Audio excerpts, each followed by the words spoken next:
Right now, without any deliberate effort, your eyes are scanning this environment for threats and opportunities. Your brain is assessing social hierarchies, monitoring for signs of disgust, tracking the emotional states of people nearby. Your pulse responds to sudden sounds before your conscious mind has registered them. Your body is running software that was written hundreds of thousands of years ago, in an environment utterly unlike the one you currently inhabit. William James mapped this ancient programming, and his map is still among the most useful we have. In the Principles of Psychology, James devoted a substantial chapter to instincts, and he immediately distinguished himself from the romantic notion that instincts are simple, animal things that education and civilization leave behind. Quite the contrary, James argued that humans are the most instinct-laden of all animals. Where a simpler creature might have a handful of built-in behavioral programs, humans have dozens, perhaps hundreds, of specialized instinctual responses that fire automatically in response to specific environmental triggers. Think about fear. The human fear response is not one thing. James catalogued multiple distinct fear instincts, each tuned to a different class of threat: fear of falling, fear of strangers, fear of loud sounds, fear of animals, fear of the dark, fear of blood, fear of social rejection. Each of these represents an evolved response to a recurrent danger in the ancestral environment. They do not require learning. They arrive with the organism, ready to fire. But here is what makes James's analysis particularly interesting.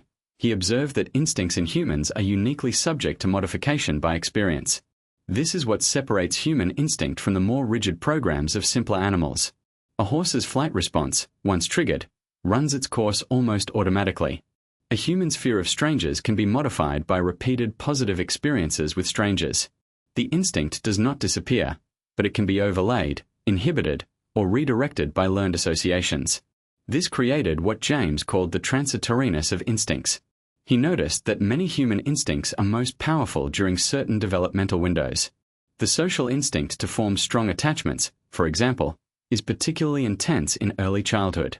The competitive and aggressive instincts surge during adolescence. The instinct toward nesting and territory marking tends to intensify in young adulthood. If these windows are missed, if the instinct finds no appropriate expression during its peak period, it may fade or be displaced in ways that cause later difficulties. For modern life, James's instinct theory has profound implications.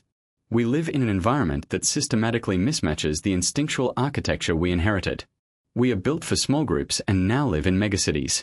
We are built for physical danger and now face primarily social and economic threats that our fight-or-flight system is not well calibrated for. We are built for immediate feedback and now work in systems where consequences are delayed by years. We are built for variety of movement and sensory stimulus, and now spend hours motionless before screens.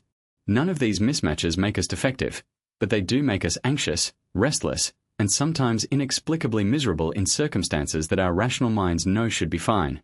James would recognize this immediately. When the instinctual system is poorly matched to the environment, it generates a persistent background unease, a vague but chronic dissatisfaction that no amount of rational reassurance can touch, because its source is not rational. James's practical insight was this: intelligence can modify instinct, but it cannot replace it. The person who tries to live entirely from rational calculation, suppressing every instinctual response, will find that they have not escaped their biology but merely forced it underground, where it will find other, less healthy channels of expression. The healthier approach is to understand your instinctual wiring and work with it rather than against it. This means, among other things, honoring the body's need for physical activity, not as an optional health supplement, but as a genuine biological requirement whose neglect has real psychological costs. It means recognizing that the instinct for face-to-face social contact with people you trust is not something that can be fully replaced by digital connection, and that persistent loneliness, however rationally unjustifiable, is a genuine instinctual alarm.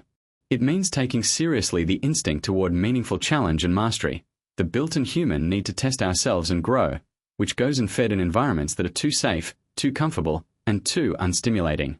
James was writing before evolutionary psychology existed as a discipline, before we had the genetic and neuroscientific tools to trace instincts to their evolutionary origins. But his observations were so careful, so grounded in the actual texture of human experience, that they anticipated many of this discipline's central findings. He knew that we are ancient creatures in a modern world, and that wisdom lies in understanding the ancient nature, not pretending it away. If you want to understand more about the hidden forces that shape human behavior, subscribe to The Psychology of William James. The programming is older than you think, and James will help you read the source code.